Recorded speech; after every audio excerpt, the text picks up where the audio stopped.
Bon matin tout le monde, bienvenue dans On jase de chasse de pêche de plein air. Avec moi-même Steph Monette, je vous parle en direct de ma chambre d'hôtel. On est rendu à Brescia en Italie. Aujourd'hui, c'est la visite de l'usine Beretta et des armes et toute la patente.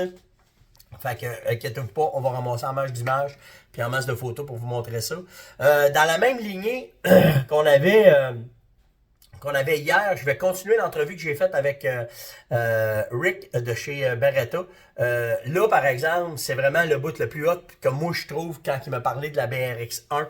Vous allez voir comment est-ce qu'elle est montée, comment est-ce qu'elle est pensée, puis comment est-ce qu'ils l'ont faite pour que quand on va aller à la chasse, c'est un bloc de Lego cette carabine-là, je vous le dis. J'ai jamais vu ça, une carabine faite de cette façon-là. Puis surtout pour la facilité s'il arrive quelque chose avec l'arme, ben au moins c'est facile comme ça de pouvoir remédier aux problèmes qu'on pourrait avoir avec. Donc c'est une arme qui va vous durer une vie parce que avec les pièces de remplacement qu'ils ont, vous n'aurez jamais besoin de prendre votre arme pour aller chez un armurier. Vous allez être capable vous autres même de pouvoir tout faire ce que vous avez à faire avec la BRX. Je reviens au Québec, par exemple, parce que je vais sortir un peu de l'Italie pour revenir au Québec. J'ai fait le tour des actualités un peu qu'on a au Québec. Et je vois que l'UPF brasse beaucoup avec le ministre présentement parce qu'on était supposé avoir des nouvelles au début mai. Et pas de son, pas d'image. Puis là, ben moi, je suis en Italie, fait que je peux pas faire grand-chose d'ici. Fait que j'ai vu que les gars de l'UPF sont pas contents, puis ils brassent sérieusement. Ben, tu sais, ça revient un peu à la game des fonctionnaires. Comment est-ce que c'est, puis comment est-ce que ça se passe, c'est qu'ils vont étirer le temps au maximum, puis pour faire à leur tête à eux autres, pour arriver au bout, puis de dire que c'est eux autres qui décident. Mais avec tous les reportages que j'ai vus, surtout celui de Radio-Canada, si vous l'avez pas vu, là, je l'ai mis sur ma page, mais allez écouter ce reportage-là de Radio-Canada. L'Outaouais est en beau tabarouette. Tout le monde parle, c'est rendu jusque aux municipalités. Fait que je pense que le ministre va avoir un move à faire. Puis s'il le fait pas, ben c'est plate de voir qu'il écoute pas le peuple, qu'il écoute pas comment est-ce qu'on voudrait que ce soit, puis comment est-ce qu'on aimerait que la chasse soit. Puis peu importe des études scientifiques qui nous disent ce qu'ils font, ben il y en a plus de chevreuil. Fait qu'on peut aussi bien essayer d'autres choses, puis de voir comment est-ce que ça pourrait aller. Ils nous montrent très bien que leur gestion, elle est pas bonne, elle est pas efficace. Puis là, ben à partir de là, mais j'ai hâte de voir comment est-ce que ça va se développer. Inquiétez-vous pas, je vous suis là tous les soirs, je fais le tour des actualités pour essayer de voir. Puis j'ai du monde qui me feed aussi, fait que on va continuer à suivre ça. Donc, je vous laisse tout de suite écouter Rick avec la BRX. Comment est-ce qu'elle est performante sur la façon qu'elle a été pensée. Puis après ça, je vous reviens avec une conclusion. Safe like any of the high-end bolt action rifles. I mean, it's very, very safe, and in some cases even more. So, of course, if you see here, we have a rotating ball head. This is the closing mechanism. It's basically a standard 8-lug rotating ball head. 8-lug, yeah. Wow. So it's pretty similar to what you have on any AR-15 rifle or any of the, let's say, modern modern rifles. Yep. So nothing new here. It's something that we do also on the military, let's say, type of guns on our ARX 160 and 200 series. So we just basically took the know-how from the military side of the company and implemented it in something that was meant to be, let's say, used for hunting.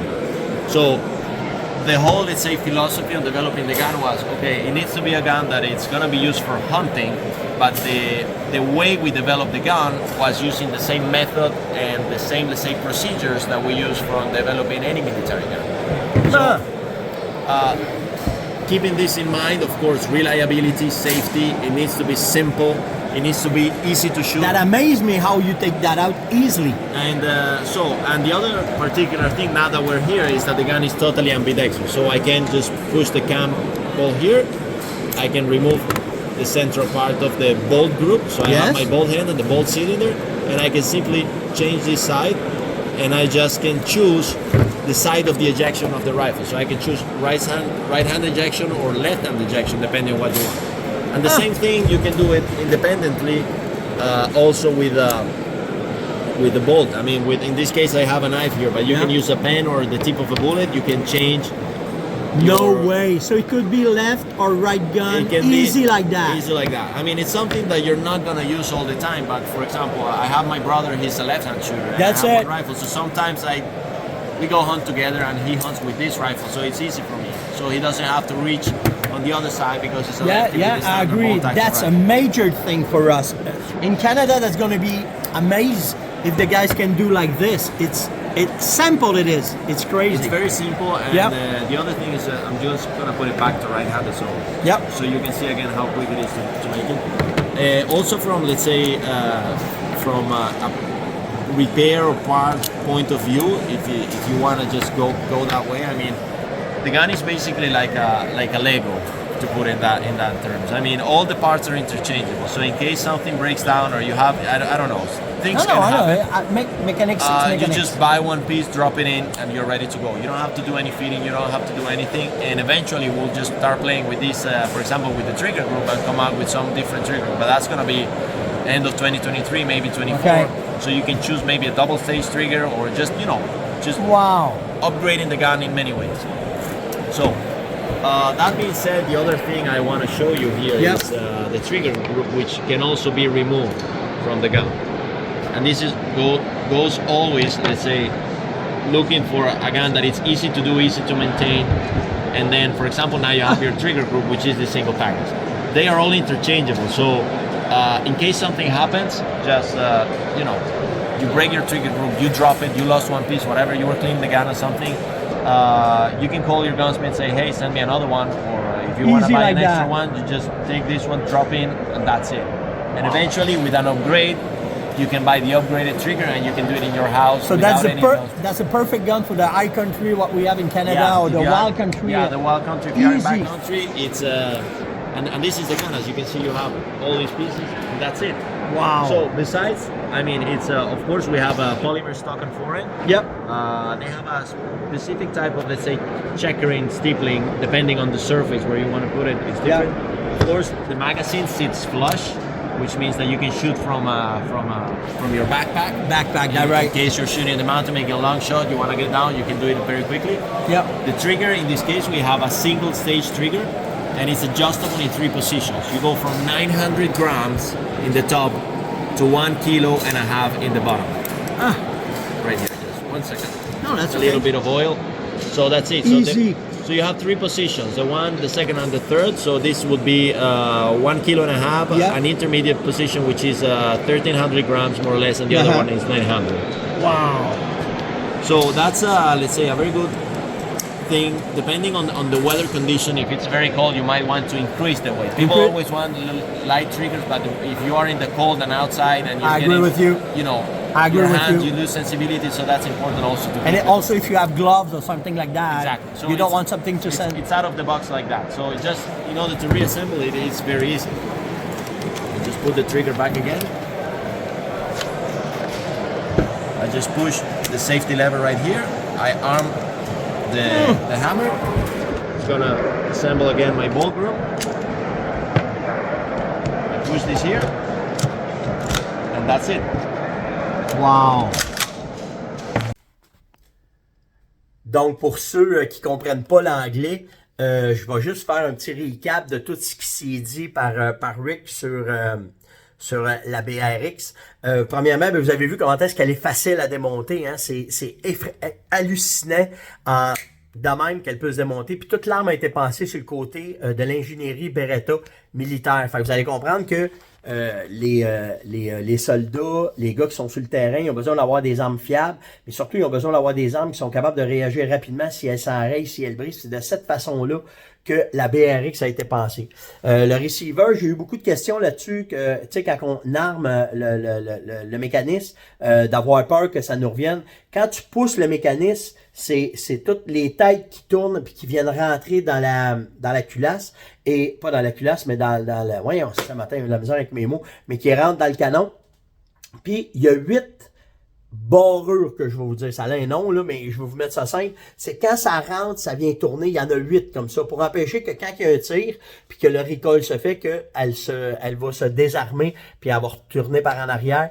Fait que ceux qui avaient peur de ce genre de mécanisme-là, que ça leur revienne dans le visage, inquiétez-vous pas, c'est quand vous poussez, tu sais que ça vient rentrer dedans. Puis si vous avez des A400 puis n'importe quel mécanisme automatique, vous allez voir que quand ça arrive dedans, ça vient se barrer dedans, ben c'est pensé sur la même façon.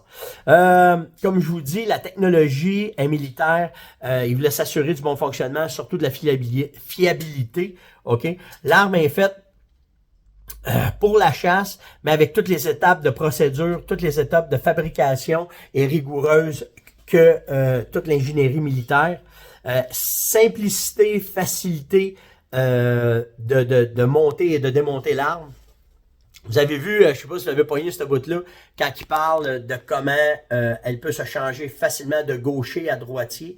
Ensuite de ça, vous pouvez décider où est-ce qu'elle va éjecter. Fait que tiens, un gars qui tire droitier, elle va éjecter droite. Celui qui est gaucher, elle va éjecter gauche. Donc ça, tout a été pensé dans cette arme-là pour donner la facilité et surtout le confort de quand l'arme va éjecter, ben que ça va pas à balle sur le nez, là, tu sais, c'est simple de même, là. Après ça, bon, comme je vous ai dit, elle monte et elle se démonte comme un Lego. OK? Quand il la prend puis quand il va avec, ben vous pouvez prendre l'arme puis la personnaliser de la façon que vous voulez, de la façon que vous allez la démonter. Puis dans la dernière vidéo, vous allez voir, on va parler du cosmétique. Tout le cosmétique aussi peut être modifié. Le but de l'arme, c'est qu'elle est faite autant dans le mécanisme que dans comment est-ce qu'elle est faite, pour la customiser facilement par le chasseur. Et non pas de la prendre pour aller la porter chez un armurier. Fait que ça, c'est cool. Le bloc de gâchette, ça, j'ai capoté.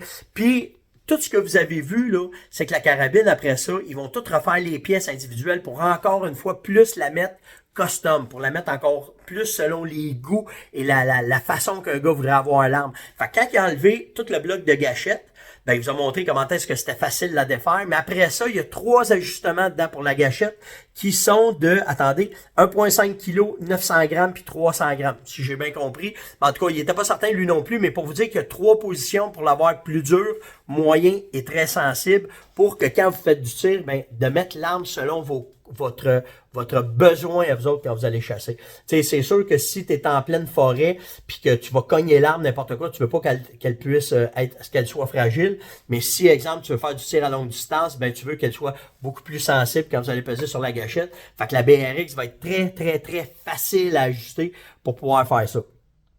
Qu'est-ce qu'il y avait d'autre? Puis, à la fin, pendant qu'il me jase, clic, clic, clic, clic, clic, clac, clac, clac, clac, infini puis monter puis ça finit là. Fait que demain je vais continuer la dernière partie de la BRX pour vous montrer comment est-ce que le cosmétique puis toutes les autres choses qui ont pensé là-dessus. Mais aujourd'hui je capotais vraiment de vous montrer comment est-ce qu'elle est facile, comment est-ce qu'elle est bien pensée pour pouvoir l'utiliser à la chasse. Si vous avez des questions, n'hésitez pas à liker, partager, inviter et surtout commentez. Aujourd'hui, je vous le dis, là, j'ai pas la tête à parler 10 heures de temps. J'ai juste hâte de m'en aller chez Beretta, de visiter l'usine. Je m'en vais visiter le musée. Puis on va peut-être avoir la chance de tirer une coupe de on va revenir avec ça. Fait que passez une excellente journée en direct de l'Italie, de Brescia en Italie. C'était moi-même, Steph Monette, puis on se voit demain matin. Ciao!